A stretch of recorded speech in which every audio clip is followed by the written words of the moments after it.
Hey y'all, welcome and welcome back to my channel. It's me, KiaSimoneWrites. So listen, this review gonna go by real fast, quick, and in a hurry. Fire, bitch. That's all. Fire the if Gizelle got the pull, y'all said Gizelle got round that damn show, Mia need to be gone. Let's get into the review. Before we do, please be sure to like, share, comment, and subscribe if not already. So this week's episode picks up where they left off last week, which is at Wendy's birthday party. They're all sitting around a table and Mia drops this bullshit about my baby's fathers should be able to get along. Everybody all shocked about what you mean fathers. She tries to clean it up and say, well, you know, I was married before Gordon and that she has one child from her previous marriage and two children that are supposedly from Gordon. But if you ask Ink, one of them two children is hers. So I don't know if it's a 3 for 3 or 4 for 4. I don't know what she got going on. So the ladies start asking about the Instagram post where you have pictures and videos of you, Ink, and Gordon all together. So Mia starts giving some bullshit story, and Jacqueline speaks up to say, well, I was there, so if y'all will let me speak, I'll tell y'all how it went down. She starts explaining that anytime Ink comes around, Gordon is okay with it for the first 5 or 10 minutes. But then he will spend the rest of the visit upset and an uproar about he don't want this man here. So the rest of the group starts asking her, well, if that's the case, why are you trying to sell us a bullshit story about Gordon is okay and y'all one big happy family? Jazelle starts asking Mia something about a conversation that they had at the GNA event about them trying to scale back Ink's involvement or his presence around the kids or something. And Mia is saying something about, well, I mean, y'all can make any recommendations y'all want, but that doesn't mean that's what I'm gonna do in my household. She's in the confessional talking about she's thrown off by the fact that this is supposed to be a birthday party, but of course Jazelle has to nitpick and critique and have all this commentary about her as a parent. You are the one who sat up here and announced that my children's fathers should be able to get along. Your party trick is talking about the nasty you and your husband and your boyfriend do. Like, girl. Anyway, they go on with Wendy's birthday party. She gets a proclamation from the governor of Maryland celebrating her birthday. We see Karen, Gizelle, and Ashley off to the side having a conversation about how Stacy is going to be going to mediation for her marriage the following week. Well, they cut over to Stacy and her little boyfriend. They're sitting at the table. She's talking to him about how the mayor's wife is at the head of the table and how the mayor is a young progressive black man, and this man is literally ignoring her. Like, I need Stacy to buy a clue. Well, the ladies see all the red flags flying in Stacy's park and they decide to pull her and her naivete to the side for a conversation. They sit down and Ashley asks Stacy to catch Gizelle and Karen up on the details of her situation. She says how they're going to mediation and she's choosing to remain optimistic because when she and her soon-to-be ex-husband got together almost 20 years ago, they always said that they would never be the kind of people who would fight over money. Gizelle had to stop her and say, baby, I know that sounds real good, but you living in a fantasy. She said everybody says that when they get married because nobody gets married to get divorced. So when everybody is in love and you just now getting this whole thing started out, no, we'll never be those kinds of people. But when this fall apart, that's when the mask falls down. She said, well, no, I know him and we've been together all these years. And they said, no, baby, you don't. You know the man you were married to. You do not know the man you are divorcing. You've never seen him in these circumstances. You don't know who you're dealing with. So we cut over to Wendy and Eddie, and they're over talking to Eddie's siblings. We see Eddie's sisters and their husbands. And Eddie and his sisters, they all look just alike. They are absolutely beautiful people. Well, Wendy is introducing the children to their aunts and uncles. And one of Eddie's sisters starts to get emotional. And she's like, you know, tearing up. And she hugs Wendy. And Wendy's, oh, you're going to make me cry. And now, you know what? I'm going to just say it. I'm going to say it. Wendy just gave I won't be outdone. I don't know. I could be wrong. It's just, I don't know. But it just came off like once the sisters started getting emotional and teary, it just came off like I won't be outdone. And now I'm gonna try to cry too. And she's standing there squinting her eyes about, you're gonna make me cry. No, you're not. The sister genuinely had tears in her eyes. You can see the tears in her eyes. Wendy's eyes dry as the damn desert. But it was a nice moment nonetheless. We move on from that, and the next scene is Gizelle catching up with her oldest daughter. She's home from college. I don't know if it's on a summer break, some kind of break she's on. And honestly, I'm probably not gonna go that deep into the scene because there's not that much to go into. They had a mommy-daughter day. They caught up about Gizelle becoming an empty nester. The big sister think the baby sister's gonna have a breakdown when she goes off to college. And then they caught up about Gizelle's dad and what their relationships were like with him and how difficult it was for Gizelle when he passed. And it was just in general a nice scene of Gizelle with her daughter. I mean, and that's where Gizelle shines. One thing Gizelle is an amazing mom. She messing them up everywhere else, but she's an amazing mother. Well, we move on to Kiana, who is at her boyfriend Greg's office. You know, he's a licensed clinical social worker, and he has his own clinic practice office. I don't know what kind of business it is, but it's a business. And he primarily employs his family. He has his mom, his brother, another lady who I guess might be related to him that works there, and Kiana. Well, Kiana goes there and yes, she's her bubbly self in her outfit. And she sits down with his mom to catch up about what needs to be done in the business. And the mom is saying something about, you know, we have these back to school events and we need to get ready for that. And Greg comes in talking about how, yeah, she's cute in her little outfits and stuff, but we need you to do some real work. Hold on, the red flags is flying. She said, oh, Greg said, you around here cute, but you ain't doing nothing. The man said, exactly. Oh, hell no. I don't care if that man said he playing. When them motherfuckers get to joking like that, that's them telling you how they feel and kikiing behind it. While they're going back and forth about this, the brother jumps in and asks Kiana, when are you going to become a Diggs? That's the question. Now, Diggs is Gregory's last name.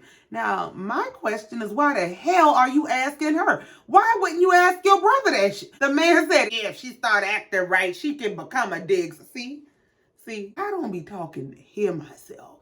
I'm not up here saying shit because I'm hating on people's relationships and shit. I got good contacts in my eyes. I know when the flags is red. What is going on is this woman is an absolute asset to this man in every area of his life.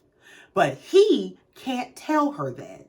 I can't let you know just how valuable you are to me, because if I tell you how much power you actually have in my life, you might play your position for real. So what I gotta do is downplay your contribution. I have to make it sound like and seem like you ain't really doing that much. You ain't bringing that much to the table. You know, you started out kind of strong, but you done slacked off. I have to convince you that you're not the asset that I know you are. Boy, sir, if you don't go straight to hell, he goes in his office and says something, yeah, I like to boss you around.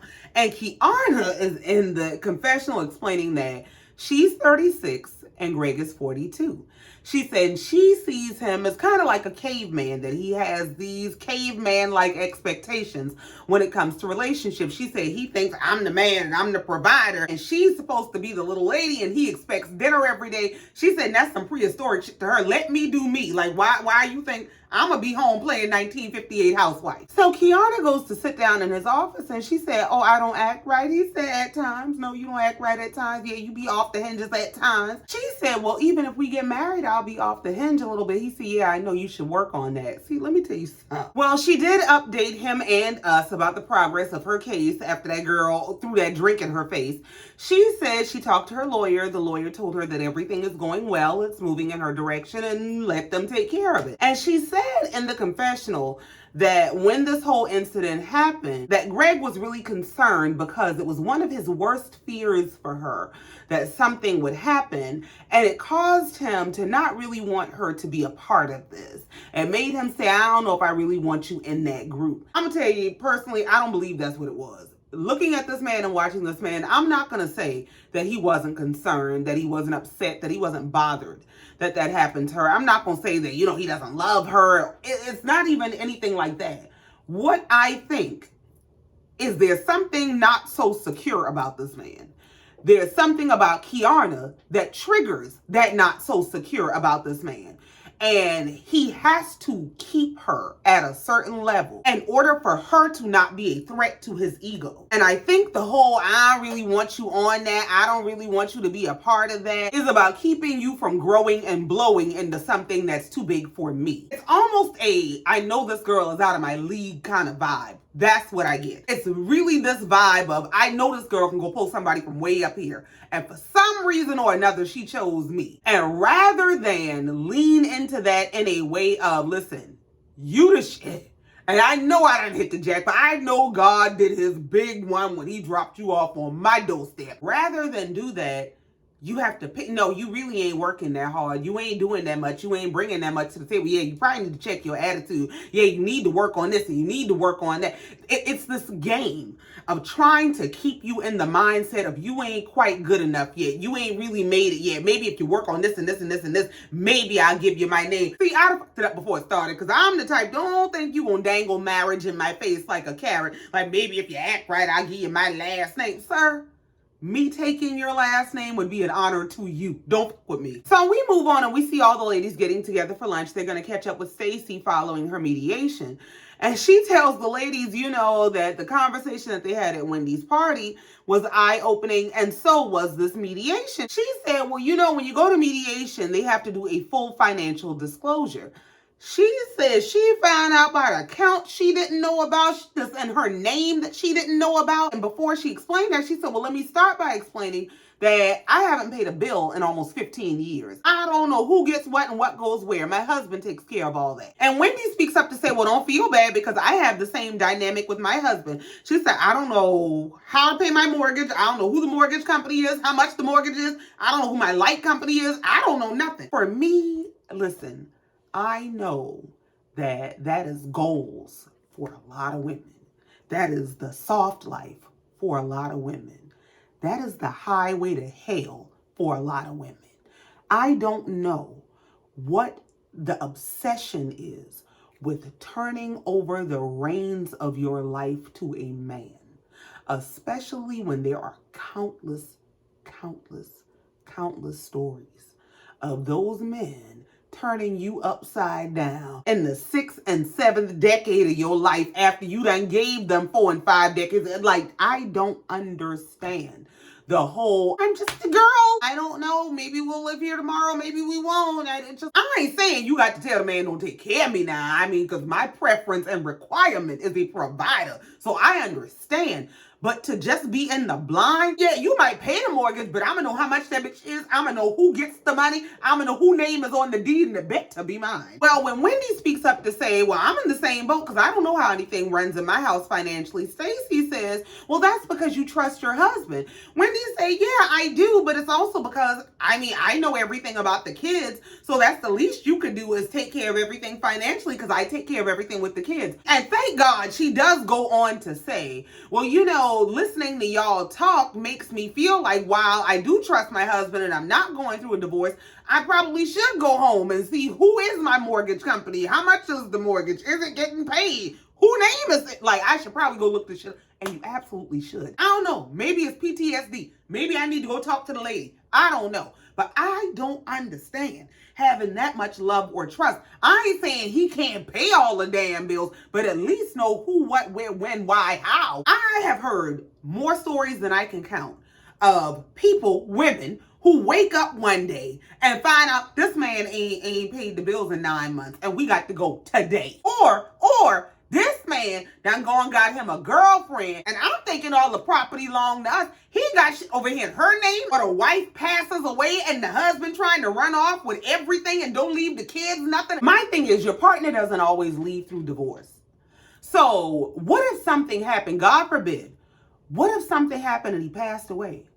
What if something happened, he had a medical event, and he became incapacitated, and he can't manage the finances anymore, and you don't know anything? I don't think it's wise. I don't think it's good business to not know the logistics of how your household is run. And I totally get having a man who loves you and protects and prays, professes, provides, pays all the bills. I totally get it. But to relinquish all of your power as a woman to say, oh, well, I'll just leave it all up to him. And I don't know anything. I don't know how I would sleep at night. Maybe I got a control issue. I don't know. So they flip to the other side of the table and they start asking Ashley how her mediation went. She said, well, first of all, she didn't make eye contact with Michael.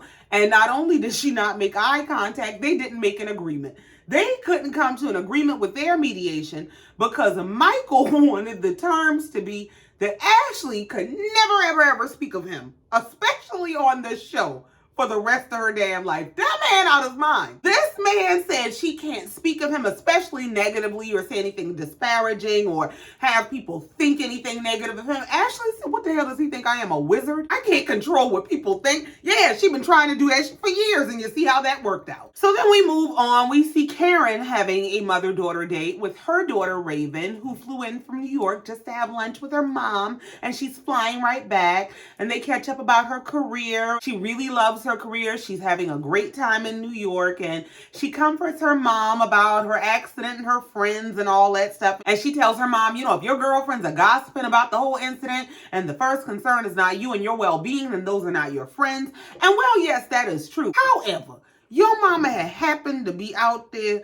turning cups and bending corners and ran into a ditch or tree or something. I don't know. And I mean, the first concern is her well-being. But to say anybody that approaches the situation whose first and foremost concern is not your health and well-being is not a friend, there's no other conversation to be had, is the statement of an enabler. I'm so sorry. When you will uphold somebody and they're wrong to the degree that you can't tell them that they're wrong, that's problematic. Because you can tell somebody they're wrong with love and with grace. You don't have to beat them down. You ain't got to tell her she's a terrible person. You don't have to destroy her self-esteem, but you do have to hold her accountable. But having said that, I know that that is her mother, and it's a very natural thing to want to defend your mother, even when they're wrong. Sometimes you don't even see it as them being wrong.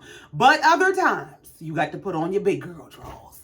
And you got to say, hey, look here, now you my mama, and I love you. And I know I ain't one of your little friends, but I got to tell you, you was dead wrong. So we move on to Mia and Jacqueline. Mia is taking Jacqueline out shopping because she thinks she needs fashion help. She said that Jacqueline is just not a fashion girl. She grew up on a farm. I don't even know if they wore shoes. She's just not a fashionista. It doesn't come natural to her. And you think any of that shit comes natural to you, you build a bear. That Mia works my nerves. This sitting up here talking like she ain't dripping Fashion Nova's finest. Well, Jacqueline starts trying on clothes. She coming out. Mia's picking her apart about, look at her stomach and that, and I don't like that pooch and this, that, and the third. Mia was gonna get her feelings hurt playing with like me. I don't know if Jacqueline needs Mia. I don't know if Mia is paying her bills. I don't know if Mia is beating her box. I don't know what the hell they got going on. But why Jacqueline won't drag this girl like she need to be dragged is beyond me. Because she wouldn't play with me the way that Mia plays with this girl. You can see the lady standing there in the shop. She looked just as uncomfortable. Jacqueline finally comes out in another outfit. I cannot stand the sound of Mia's voice. She is the fakest person I have ever seen. Jacqueline comes out and this, I love that outfit. I knew I'd love that one. I told you. Oh my God. So after they pick out whatever clothes Mia's gonna pay for, Jacqueline finds out the price. The price is Mia's about to get in your business. So Mia starts asking her, well, how are you and PP, her baby daddy?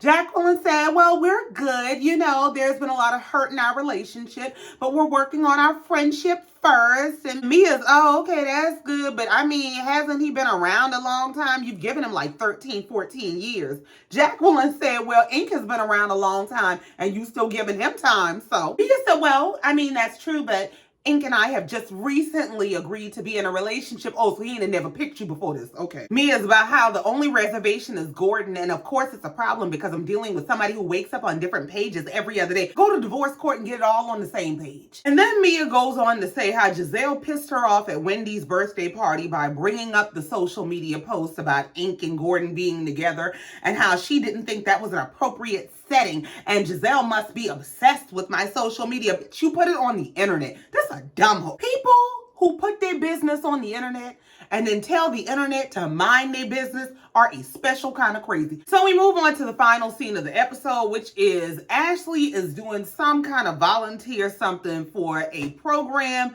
that helps with the homeless community in their area. It's something where they're going to hang off the side of a building and try to raise $1,000. Man, well, all the ladies come out to see and support her. They bring their children. I guess it's a kid-friendly event because I don't know at what point they involve the kids. But as they're all arriving, Mia is one of the last ladies to get there. And she comes up, hugs the ladies, and she tells Jazelle, you and I will have words later. Girl, you can go to hell now. So Ashley climbs down this building. She finally gets to the ground. She says she's going to go inside and change. And Mia takes this opportunity to confront Gizelle. And she pulls her aside to tell her, I've always said that if I had a problem with you, I would confront you directly. And when we were at the GNA event, I came to you and I confided some, really sensitive stuff. But at Wendy's birthday party, you started asking about why would you post this on social media? And you can't say that there aren't things that you have going on that you don't want to post on social media. Like, you always post that you're this beautiful, outstanding mother and that your girls are perfect. Gizelle said, no, they're not. And before we even get to the rest of this bullshit, this girl got to be dumb. This is beyond me, because you posted this to social media. How do you turn around and say, I'm sure that there are things that you're going through that you don't want to post to social media, and you post and make it look like you're perfect? Well, dumb bitch, you're the one that chose to post this bullshit to social media. The problem is people are not impressed. And because people are not impressed, now your ass is embarrassed and you want somebody else to take the blame. Take your scarlet letter and go to hell. And that whole you say your children are perfect, that's some projection bullshit. You think her children are perfect. You sit up watching her social media and comparing her to you as a mother. You're insecure as a woman and as a mother. And now you out here trying to disparage and embarrass and expose this woman's children. And I hope this is the fatal blow. I hope you done fucked up this time. I hope Gizelle goes to production just like she did with Monique, just like she did with Wendy, and pull rank on this bitch. Gizelle said, well, I don't understand, because I thought when I asked the question, it was a legitimate question. Mia said, well, come to me. Don't come to me in front of the group, but you put it on the internet. And she goes on to say, your girls were sneaking boys in the house when you were in the DR.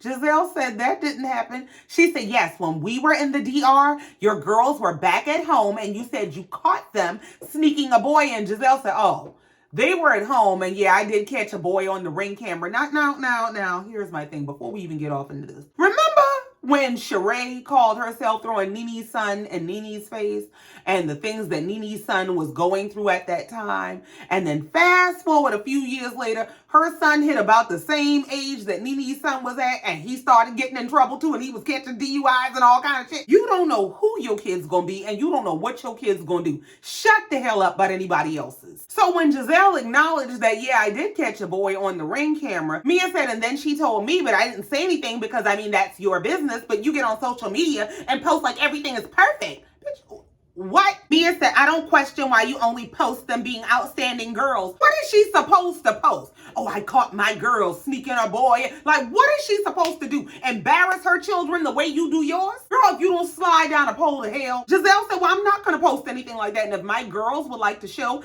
a different side of their lives, they have social media and they can do that. Now, here's where Gizelle was starting to piss me off. She was entirely too calm with Mia. You had a whole lot of smoke for Wendy eyeballing your daughters. But this bitch is sitting up here trying to paint your daughters out to basically be little hookers. And you just as calm and having a conversation. I understand she's going through a lot with these men, but what she's not going to do is lash out on me and my daughters. Why you ain't calling for security? I'm telling you, if it was me, she was going to be calling for security to get me off her ass. So Mia starts trying to be the victim again about this is a really sensitive issue. I'm dealing with someone with a mental health issue, and every morning when I wake up, I don't know what page it's going to be on. Nobody cares. If you're looking to be the victim, you're not. If you're looking for sympathy, you ain't gonna get it. If you're looking for hell, that's your destination. Now, the episode came to an end with Gizelle saying, I'm just taking it all in. Because once it's all in, then I'll react. And I'll be damn waiting. That's it, that's all. And I ain't got no more. Thank you so very much for coming down here listening to me and letting me get that off my chest. Please be sure to like, share, comment, and subscribe if you've not already. And in the meantime, until next time, just like every time, you know I love you and I mean it. Bye.